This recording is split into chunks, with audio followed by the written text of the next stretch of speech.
بسم اللہ الرحمن الرحیم نحمده ونصلی ونسلم علی رسولہ الکریم اما بعد فقد قال رسول اللہ صلی اللہ تعالی علیہ وسلم من صام رمضان ایمانا واحتسابا غفر له ما تقدم من ذنبہ۔ رسول پاک صلی اللہ تعالی علیہ وسلم کا ارشاد گرامی ہے، جس شخص نے روزہ رکھا ایمان کی حالت میں، یعنی اللہ تبارک تعالیٰ کی ذات عالی پر اور اللہ کی کتابوں پر اور اللہ کے فرشتوں پر اور اللہ کے رسولوں پر اور آخرت کے دن پر ایمان رکھتے ہوئے جس نے روزہ رکھا اور ثواب کی امید رکھتے ہوئے جس نے روزہ رکھا، غفر له ما تقدم من ذنبہ، اللہ تبارک تعالیٰ اس کے گزشتہ سارے گناہوں کو معاف کر دے گا۔ روزے میں مشقت ضرور ہے، اور خاص طور پر گرمی کے موسم میں جب دن بھی بڑے بڑے لمبے ہوں تو اس وقت روزے کی مشقت ضرور ہے، لیکن اس پر اللہ پاک کی طرف سے ملنے والا اجر بہت عظیم ہے۔ اگر روزہ دار اس اجر کو مد نظر رکھے کہ اللہ تبارک تعالیٰ کا ارشاد ہے کہ روزہ میرے لیے ہے اور میں خود ہی اس کا بدلہ ہوں اور میں خود ہی اس کی جزا ہوں، اور ایک روایت میں کہ میں خود ہی اس کی جزا دوں گا، جب یہ اجر سامنے ہوگا تو یہ گرمی اور یہ پیاس کا لگنا اور یہ بھوک کا لگنا یہ کوئی مشقت نہیں رکھتا۔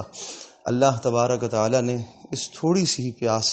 کو برداشت کرنے کا ہمیں حکم دیا، اور اس کے بدلے میں آخرت کی ہمیشہ والی پیاس سے اللہ پاک ہمیں محفوظ رکھے گا، اور تھوڑی سی بھوک برداشت کرنے کا حکم دیا، اور آخرت کی ہمیشہ والی بھوک سے اللہ پاک نے ہمیں محفوظ رکھنے کا وعدہ دیا ہے، چونکہ جہنم کے اندر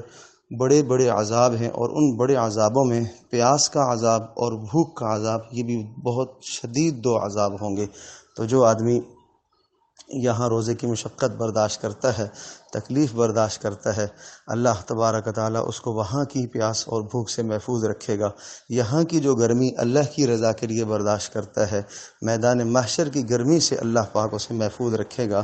جس دن ایک دن کی مسافت وہ 50,000 دن کے برابر ہوگی، اور سورج جو ہے وہ 1 میل کے فاصلے پر ہوگا۔ راوی کہتے ہیں کہ مجھے معلوم نہیں کہ 1 میل سے مراد مسافت والا میل ہے یا 1 میل۔ میل عربی زبان میں سرما کی سلائی کو بھی میل ہی کہا جاتا ہے، کہتے ہیں یا تو یہ سلائی والا میل مراد ہے اور یا وہ مسافت والا میل مراد ہے۔ بہرحال جو بھی ہو، اتنا سورج قریب ہوگا، اور وہاں کی گرمی کا کیا انجام ہوگا۔ اللہ تبارک تعالیٰ روزے داروں کو اپنے عرش کے سائے کے نیچے جگہ عطا فرمائے گا، اور اپنی رحمتوں سے اللہ تبارک تعالیٰ نوازے گا۔ اس بات کو آدمی مد نظر رکھے۔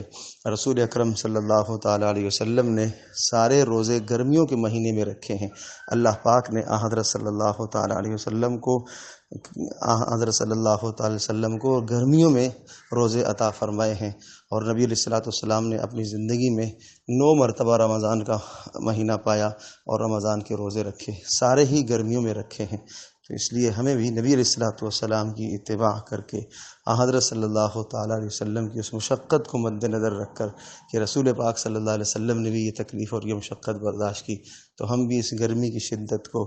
اور بھوک اور پیاس کو اللہ کی رضا کے لیے برداشت کریں۔ اس پر اللہ پاک کی طرف سے ملنے والا اجر بہت عظیم ہے۔ جب حوض کوثر پر رسول پاک صلی اللہ تعالی علیہ وسلم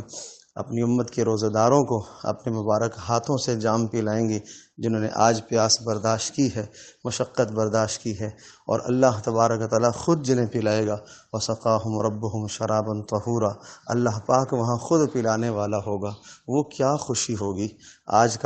آج کی تکلیف معمولی تکلیف ہے، مشقت تھوڑی سی مشقت ہے، لیکن اس مشقت پر ملنے والا اجر اللہ کی طرف سے وہ بہت عظیم ہے۔ اس اجر کو مد نظر رکھ کر روزہ رکھیں۔ اس لیے فرمایا من صام رمضان، جو روزہ رکھے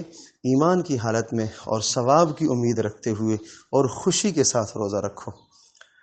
خوش ہو جاؤ اس عمل پر کہ اللہ پاک اس عمل پر ہمیں بہت اجر دینے والا ہے، اور جو مسلمان ہر نیک عمل خوشی سے کیا کرتا ہے، اللہ تبارک تعالیٰ کے یہاں وہ عمل قبول ہوتا ہے، بادل ناخواستہ، جی نہ چاہتے ہوئے نہ ہو، بلکہ خوشی سے ہو کہ اللہ تیرا شکر ہے، تو نے مجھے روزے کی توفیق عطا فرمائی۔